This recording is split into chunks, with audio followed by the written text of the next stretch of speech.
that's not even her husband. That's just the name she goes by.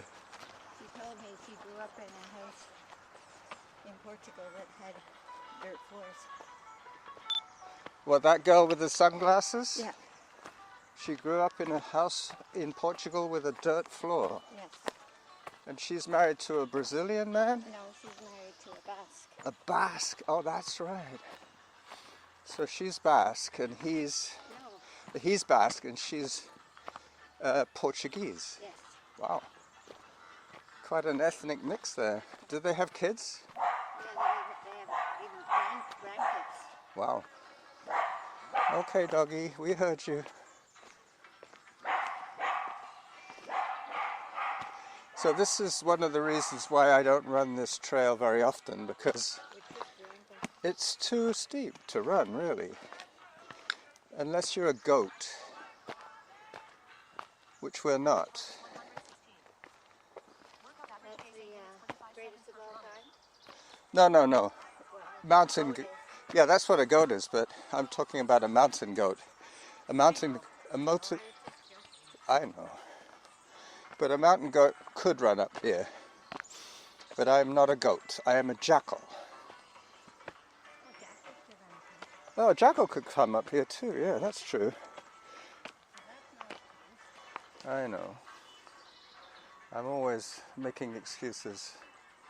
But I'm sure my heart rate is just as high now as if I was running on Whitaker. Yeah. And I measured my whole route today. It's only going to be 7K. So Norma's doing a quick costume change here. She's slipping into something equally delightful. Sort of she's in a burgundy and grey and brown berry motif today. Not motif, but ensemble.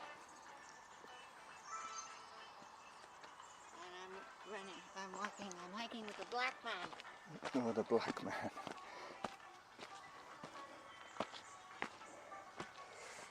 So in the winter, is this a stream? Yep. That was my original plan, was to follow the creek bed up to the top, and I thought, well, this is one of the tributaries that runs off Mount Doug into the ocean in the winter, and we'll see the headwaters of this creek. I guess you could call it Merriman Creek. Yep. I got a nice action shot of you like this in your color coordinated outfit. You're getting really good at this color coordination, my dear. Must be having lived with me for 40 years. Yeah, I heard Samantha, so that was something interesting. My running pace has now gone down to a hiking pace, but that's pretty much par for the course, literally. Did you tell her you were hiking? No, I told her I was running at the beginning, because I was. And even if you hadn't joined me, I would be hiking this anyway. I might have run a little bit up that hill by Tinkertown. Yeah. But not all of it. And once I hit this stuff, if I had my heart rate zone thing on, it would be saying zone 3. How come you don't? Well, because I have it on trail running as the setting, and trail running audio settings are slightly different. I know that I'm going to be getting the heart rate, the number, every minute, but not the zone change, because... What, did you forget to start your watch? It's the average heart rate 110. 8 minutes. Okay, because you just switched it on. I notice that sometimes if I forget, I put my run on and it says heart rate 3, and I don't know. It's calibrating how many heartbeats since we started the tracking, and it's like averaged out at 3 per that minute. Yeah, well, mine was 90, you see, but that's probably still coming down from the running. I'm pumped, as they say. I've preloaded the pump.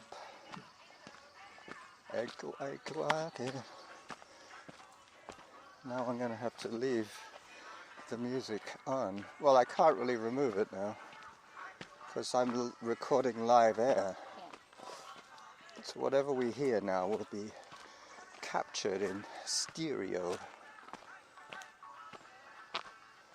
Because I'm holding my little baby glove very steady.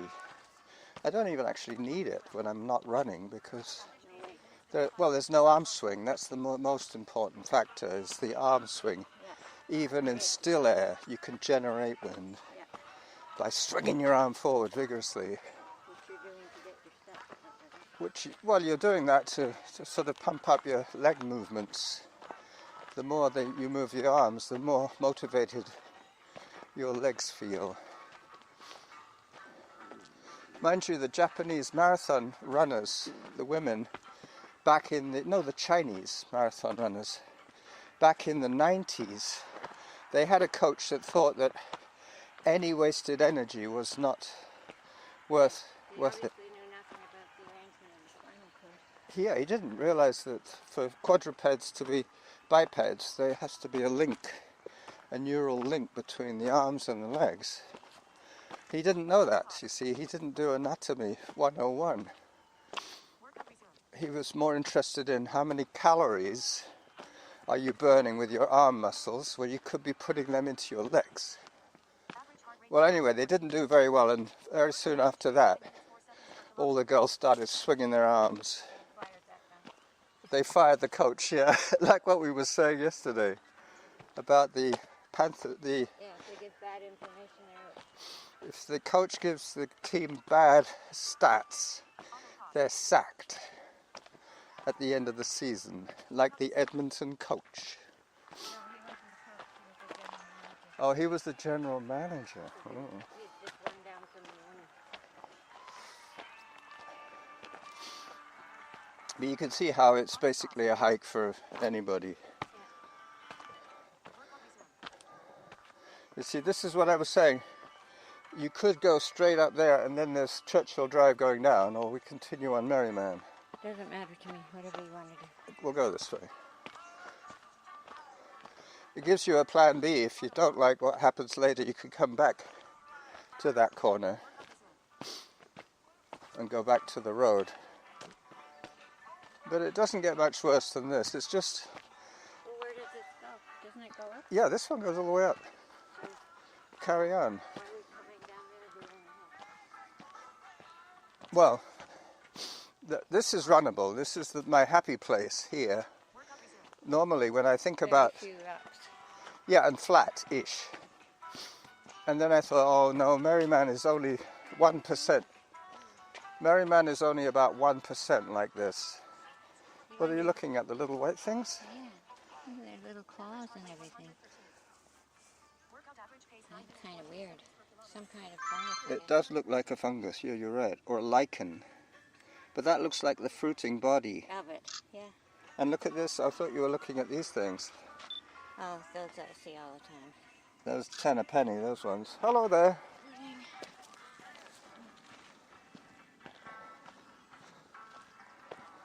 See, we actually get a bit of downhill. That's why I was saying it's my happy place here. But there's very little happy place on Merriman. It gets serious again going up. We are, yeah, but it swings around a little bit and then goes up. These trails were made by hikers, so... And goats, yeah. But you see up there, that bald rock up there? We're going to be up there? We're going up there, yeah. It's not too intimidating, really. Especially if you're not planning to run it. No, I have no plans to. You have no plans. You see, this is the sign that tells you Whittaker would take you down that way. Okay. We're on Merriman now. And we're starting to climb again. This isn't exactly white knuckle climbing because there's no precipitous drop-off on either side. Norma doesn't really like the precipitous drop-offs. I don't mind as long as I'm not on. As long as you're not on them, as long as I'm telling you about them, that I survived and came home safe. Mind you, when I start talking about Jackal Blood Trail, then you think, Maybe not. That's the one, that's Little Mount Doug coming down. That's where I injured myself. I came down on my elbow, on my flat, flabby elbow, on a rock, a pointy rock. You see that little bald rock I was telling you about? That's it there. So we've climbed that much already. Alright, that's enough video for the trailer. The rest of you guys are just going to have to search vigorously for the audio in the usual places.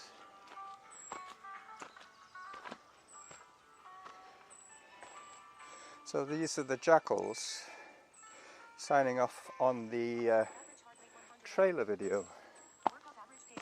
Let's put that away. And now I can work with all hands on deck. This is the other little place that I was thinking about that could be treacherous in the wet. But there are some alternates. You could go way wide, or you could come where I did on the steps. And I've got a hand here if you need it. Good. So that's about the second hardest bit that we have to do. Is one little bit more. But that is a very quaint little rock gully where you can't fall off the edge of anything. You hear the birdies?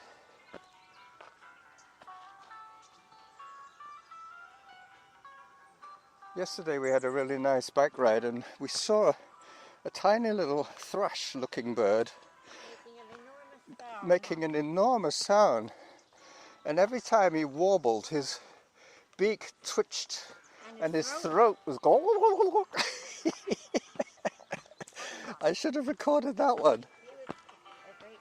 He was very cooperative, and also we saw an eagle playing games, or a seagull playing games with the eagle. Seagulls playing games with the eagle. Well, 4-1. Yeah, 4-1. They were. I think they might have been disputing over whose rights the fish were, because they were definitely fighting over the water. And then the eagle would go away, chased by seagulls. And then about a minute later, the eagle go back. There might have been something that the eagle dropped, and the seagulls were eating it off the surface of the water, and the eagle was going back to get it. Alright, this is where the corridor closes a little bit, but it doesn't get any more treacherous than this. It's just not very good running weather here, I mean terrain. So the runners tend to find the slightly easier trails to run.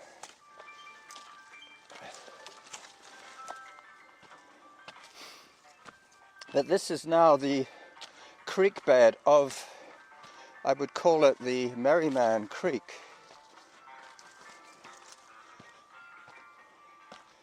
It's not between Little Mount Doug and Big Mount Doug, it's a valley that runs up the back of Big Mount Doug. Alright, so the audio's rolling away merrily here. I've got it on lock. So I might just give my throat a break and wait for Norma. Oh, she's right behind me. She's on her way. You can listen to the music for a little while. Auto pause. No, I'm moving, Samantha. I'm moving, really. Well, the problem in here is that the GPS signal gets lost in this gully because we've got big rocks on all sides of us. So she says, "Where's the signal? He must be stopped. I haven't detected any movement." But Dan and I used to come up here quite a lot because we were quite prepared to do the hiking bit. A lot of ultramarathoners are getting flack. People are saying, "Oh, you're not running, yet most of it ultramarathon is hiking." This is indeed true. Most of it is hiking, but you have to get to the hiking sections And the quicker you get there, the further up the conga line you are. Because once you hit this stuff, everybody's hiking single track, single file, waiting for the next overtaking spot. I'll wait here for Norma because this is a little more than I thought. I normally do this one coming down, so I have to be careful not to trip, but going up is more effort. But there are lots of step options to the side. This is a really good alternate. No, if you go up the switchback there. How's your back? It's still there? Yeah, this would be what I normally get from the running. That right in there. The pain in your lumbar. No, not in my lumbar. Well, sort of. Under your lumbar. Well, we're almost there now. There's about another 400 meters to go. And in this terrain, 400 meters could take 4 minutes.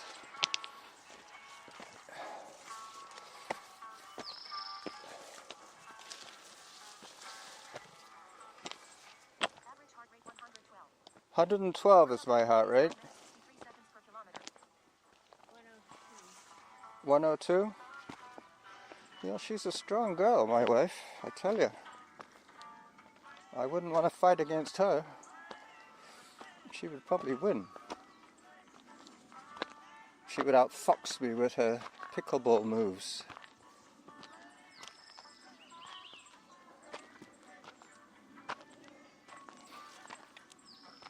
Alright. Another rest spot here from Uncle Joe here.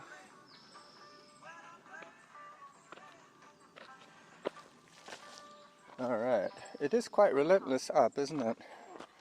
It's like a stairway to heaven. I'd rather fall forward than backwards. Yeah, that's what made me think, she could do it. It's only tough, it's not dangerous. I saw an interesting meme today on Facebook. It said, okay, no motivational quotes today. This is on the back of a truck. If you want to quit, quit. Because normally you get these things saying, never give up, always do your best. And this was like an anti to that. All right, time for a photograph. The creek bed of Merriman Trail. Merriman Trail creek bed. Sheep's Head.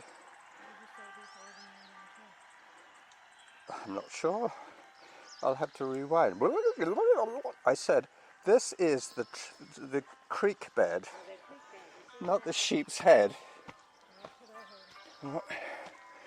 My hearing is super cute, and my wife is super cute, but her hearing is not acute. Oh, the last 100 meters of rocks. Then it's flat.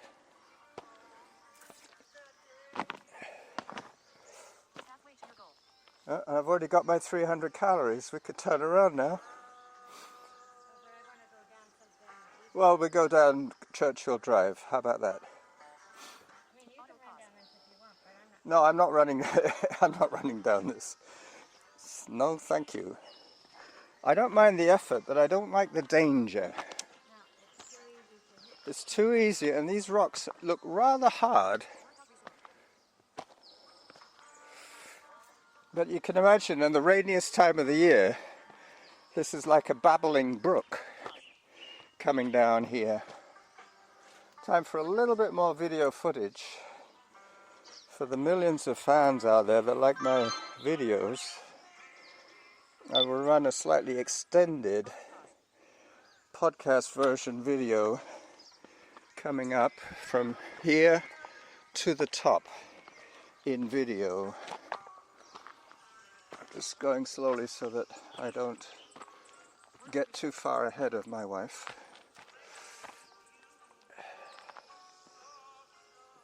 Well, you can get ahead, but it's not going to make me go any different. No, I'm just going to stay here so I can wait for you, rather than I don't like the mystery of not knowing what's happened to you for more than a few minutes at a time.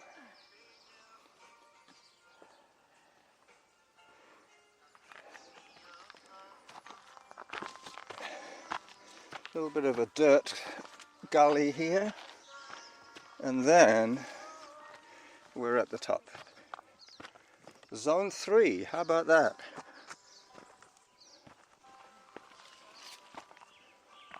I'm trying to do this with no hands. I would feel a little safer if I put my camera away and my voice recorder, but we're so close to the top now. I can almost smell it.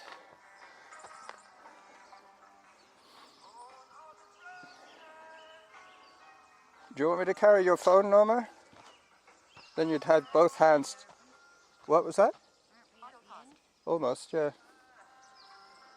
It's never over until the fat lady sings. No, I never really understood that. I think there's a reference to Wagner operas. People are saying, is it over yet? And normally they end with a big fat woman at the end singing her heart out. I was going to tell you all about rewilding of the wild cats in Scotland. There's a program going on where they're getting these wild cats that used to be quite common in Scotland to breed in captivity, but the problem they're having, because they want to repopulate the area because of the degradation, the food pyramid thing, the primary predators and the secondary predators. Well, the wild cats, they're not feral cats, they're a species of wild cat that died out in Scotland, and they're reintroducing them from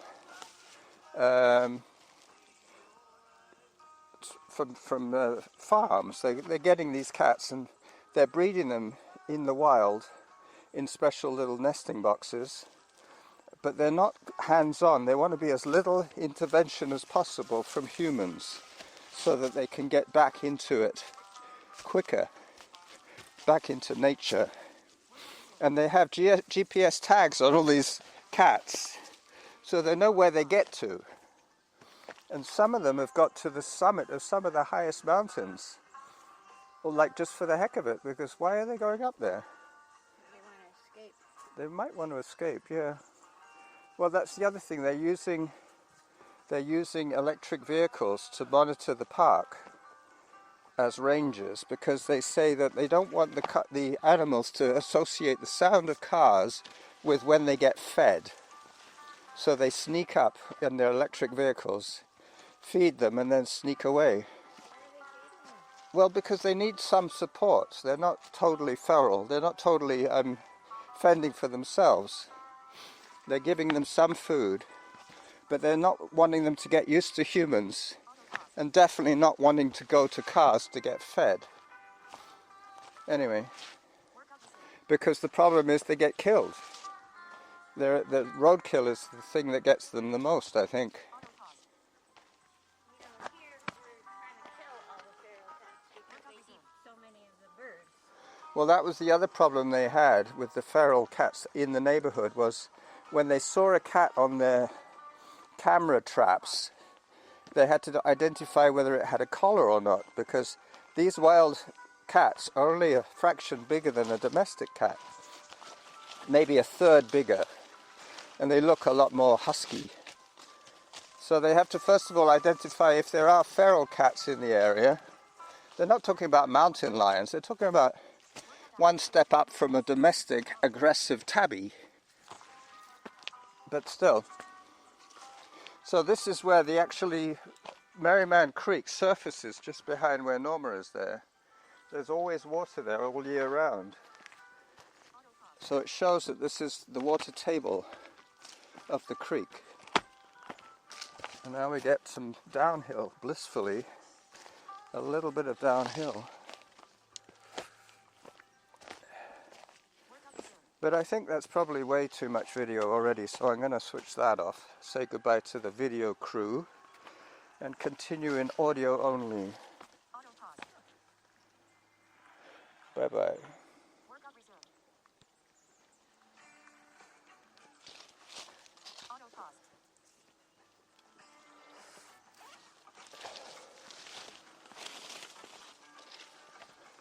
We're very lucky that it's not too buggy.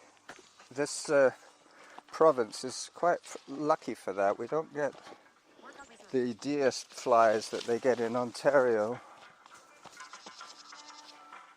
that make outdoor activities less enjoyable. Yep, this is more signs of the surface water of Merriman Creek.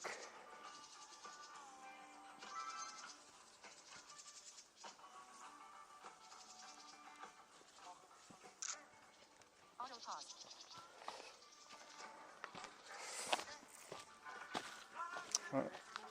What was that? I wonder where that comes from. It comes from the underground. It's welling up from the water table on Mount Doug. It is. That's why Douglas Creek has water in it most of the year, but not now, I don't think. Merriman has a little lagoon up here, but no flowing water. This is where you need more hands on deck. Auto pause. Gotcha.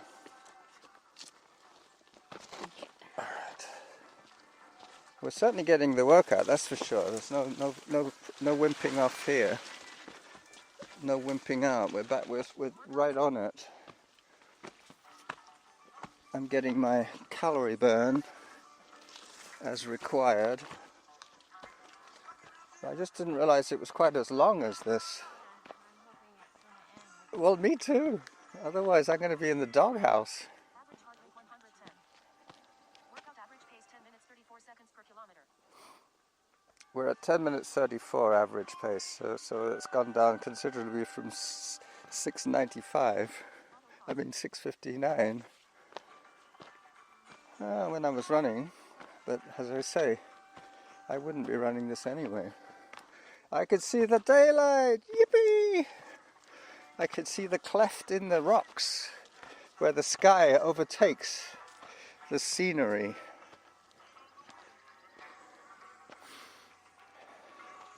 But I'm thinking of Northumberland as a hiking area. It's got some very remote places, and it's also very close to the Scottish border, because I've always been interested with Hadrian's Wall. It is kind of a depressed area, but it's probably quite beautiful. The biggest industry was fishing at one stage, and that got closed down because of the cod wars. The cod wars in the 80s, when the English were disputing and the Scottish. They used to go all the way up to the Arctic to fish, and they would be on their boats for like 10 days straight in sub-freezing conditions fishing. And they were saying that fishermen like that are bred. You can't just apply for the job, you have to live it. You still have to apply, but you have to be born to it. It's too tough for most people. Like Merriman Trail in some instances is too tough, but we have gained our reward here. This is where the meadows take over from the forest. This is summit vegetation. You can see how dry the ferns are as well. Yep. They're now almost a fire hazard. Auto pause. You can imagine a match would just take off the whole top of the vegetation because it's crisp. No, a smoker wouldn't make it up here, that's right. But this is one of those unique sights that you only get to see if you go there, that's right. most casual, even quite familiar Mount Douglas wouldn't have been up this trail. Merriman is a tough one and safe. And we're going to save our legs and our brains by going down the road. Yes, the road. And when I get to the bottom, I'm going to... 10 minutes 45. Okay, thank you, Samantha. When I get to the bottom of the road, I'm going to run home. And Norma's going to go and get her bike, because she rode her e-bike to the main parking lot at Mount Douglas. So this is the Running Jackal saying bye-bye to the patient audio listener. I'm sorry if I've waffled on for very long. Bye, guys. Bye, guys. She says bye.